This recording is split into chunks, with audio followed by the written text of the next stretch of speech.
नमस्कार, मैं दीपक शर्मा और मेरे यूट्यूब मंच पर आपका स्वागत।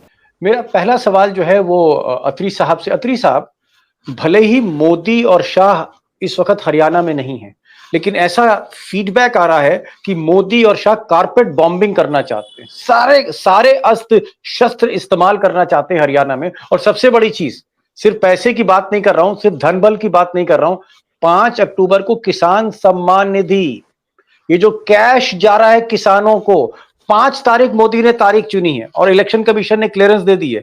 5 अक्टूबर को 18वीं किस्त किसानों के खाते में जाएगी। कुछ लोग कह रहे हैं, विपक्ष कह रहा है कि साहब ये तो कैश फॉर वोट है, ये तो घूस है सीधे सीधे, जिस दिन बटन दबाना है उस दिन पैसे दिए जा रहे हैं। आपको क्या लगता है कि जो फीडबैक आ रहा है इस वक्त, कुछ लोग कह रहे हैं कि बीजेपी आखिरी 48 घंटे 72 घंटे में धीरे धीरे गेन कर रही है, बहुत से कैंडिडेट्स को बैठाया जा रहा है, पैसे दिए जा रहे हैं, लिफाफे पहुंच रहे हैं, बहुत से आरोप है, तरह तरह के आरोप है। क्या बीजेपी 20 से बढ़कर 25, 25 से बढ़कर 27, जिस तरह का फीडबैक है, क्या ऐसा आपको लग रहा है? दीपक जी, बिल्कुल सही पकड़ा है आपने और यही है हकीकत। जब मोदी जी और शाह इधर नहीं आ रहे तो समझ लीजिए वो खाली नहीं बैठे हैं। और हरियाणा में उनकी खाली नहीं बैठे हैं।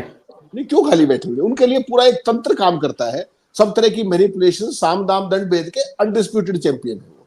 डेटा मैनिपुलेशन के, पर्दे के पीछे मीडिया मैनिपुलेशन के। वो आपका 100% फीडबैक सही है और मेरा भी यही फीडबैक है। लेकिन इसको थोड़ा सा आपको एक्सप्लेन करने के लिए 2 मिनट देने पड़ेंगे मुझे। ठीक है, 2 मिनट दिए आपको जी, गिन के 2 मिनट दीजिएगा। ये जो किसान निधि का जो मामला है ना, ये अभी पहली बार हरियाणा में नहीं हो रहा, पहले भी 1-2 बार इस मामले पर विवाद हो चुका है। राजस्थान का आपको ध्यान होगा, तब भी यही किया था, just on the eve of that. लेकिन हरियाणा के अंदर, और केवल ये नहीं, आपने बिल्कुल जो दोनों तथ्य कहे, मैं 100% सहमत हूं। नंबर 1 किसान निधि वाला, दूसरा मैनिपुलेशन पर्दे के पीछे वाला, और तीसरा जो मीडिया वाला। ये तीनों चीजें होंगी, ये निश्चित मान के चलिए। लेकिन इसका फॉल आउट बताता हूं मैं आपको, एक्सपीरियंस के बेसिस पे, इस चुनाव को कवर करने के बेसिस पे।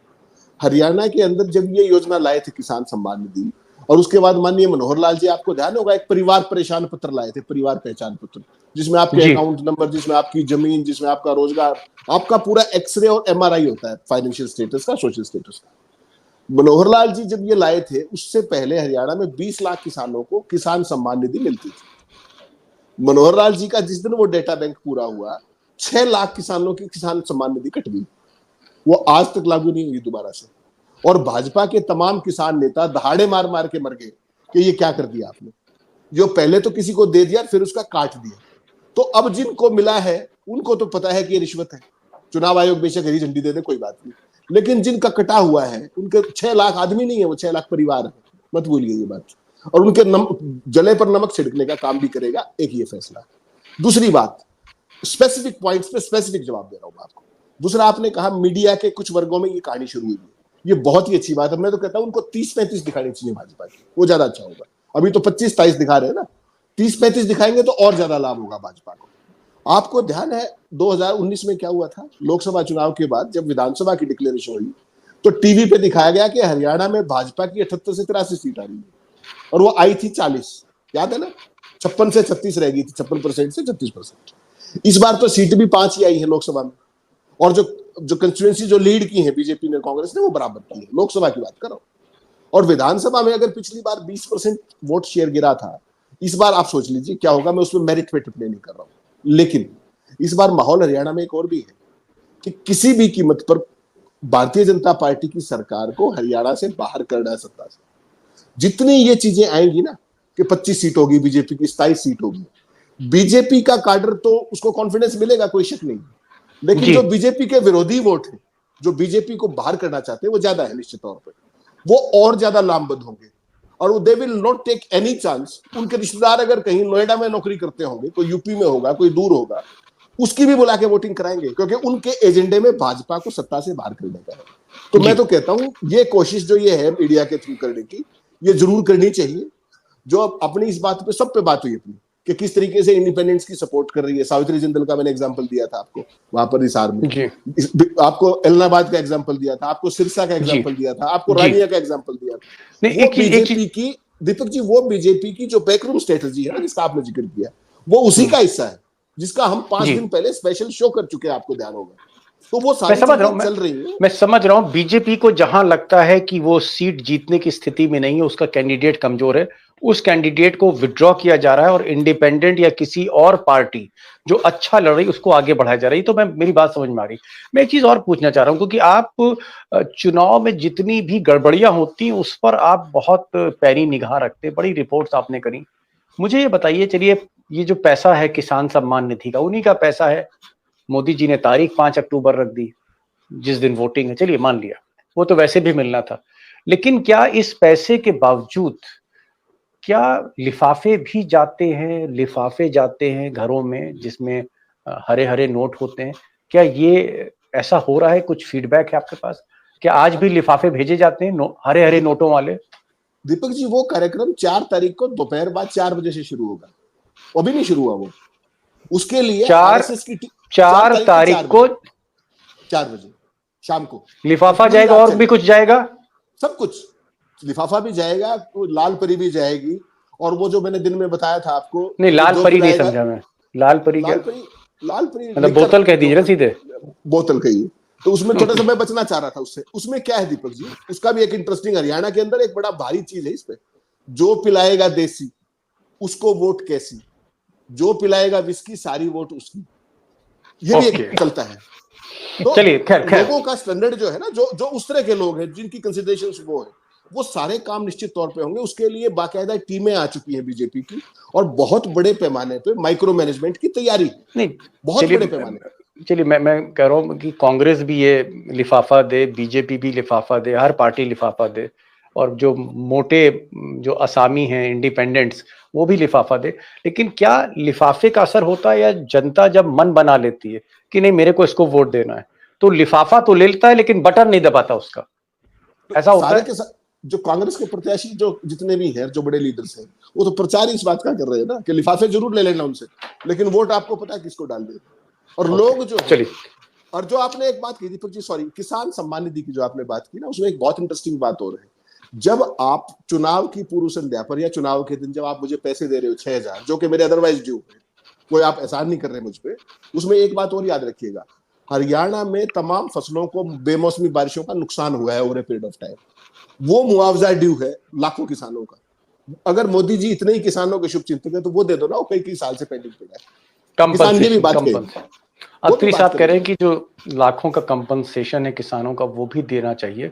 सिर्फ ड्यू पैसा, जो किसानों का अपना पैसा है, उसको 5 तारीख वोटिंग वाले दिन देने का क्या इम्पैक्ट होगा, ये हमें समझना होगा। लखेड़ा साहब आपको क्या लगता है कि मोदी और शाह ने कमर कस ली है, बेल्ट कस ली है अपनी, और क्या सारे प्रयोग होंगे इस वक्त हरियाणा में? और कोशिश आपको क्या लगता है कि कहीं ना कहीं हंग असेंबली चाहते हैं, वो चाहते हैं कि कांग्रेस को बहुमत के नीचे लाया जाए और फिर गेम खेला जाए? आपके पास फीडबैक क्या है कि this election is not one sided, it is going to be tough in the last 3-4 days? ये इलेक्शन आखिर में थोड़ा सा टफ होने जा रहा है। ये भारतीय जनता पार्टी इस मामले में पासा पलटने में बहुत माहिर है, और हरियाणा के में जो कुछ हो रहा है उनको पता था, इलेक्शन के अनाउंसमेंट तक उनको पता था कि उनकी हालत बहुत पतली है, बहुत खराब है।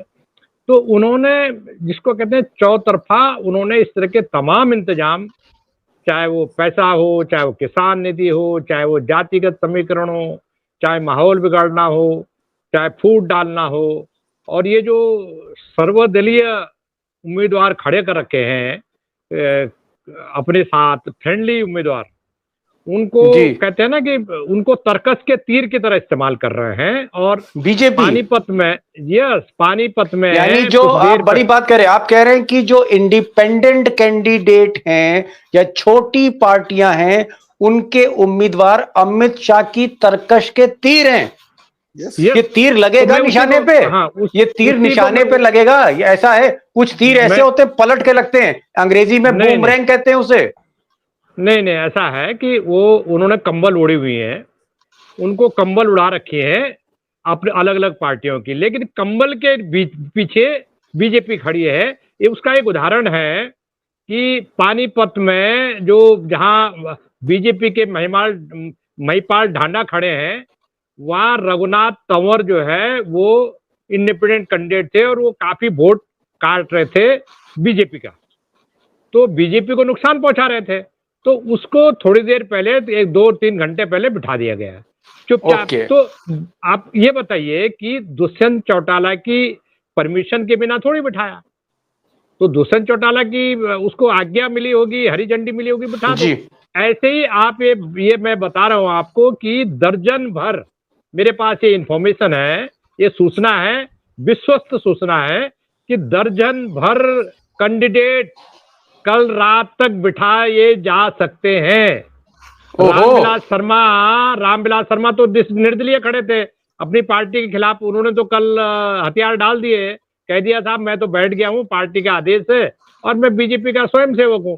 तो मैं ये कह रहा हूं कि अगले 36 घंटे में, हमको पता नहीं है अगले 36 घंटे में क्या होने वाला है, और इस कदर कारपेट बम्बिंग की व्यवस्था कर ली है जिसमें ये लोग मास्टर हैं, ये लोग मास्टर है, माहिर हैं, और इनका एक ही फॉर्मूला है कि पूरी ताकत लगी हुई है कि किसी तरह कांग्रेस पार्टी 46, 47, 48, 50 से नीचे ढाओ उसको, ताकि लोगों को गायब करना। अच्छा, थैली की कोई चिंता नहीं है, बेहिसाब पैसा सारी सीटों पर पहुंच चुका है। ये जो पन्ना प्रमुख है ना, ये पन्ना प्रमुख का मतलब पैसा प्रमुख हो गया है। खरबों रुपया इस चुनाव में, खरबों रुपया ये बताया गया है कि पैसे की कोई सीमा नहीं है। वो सीमा इसलिए है कि देखिए आज जो है 1100 पॉइंट अंबानी के शेयर गिर गए बम्बई स्टॉक एक्सचेंज में। आप मैसेज समझिए ना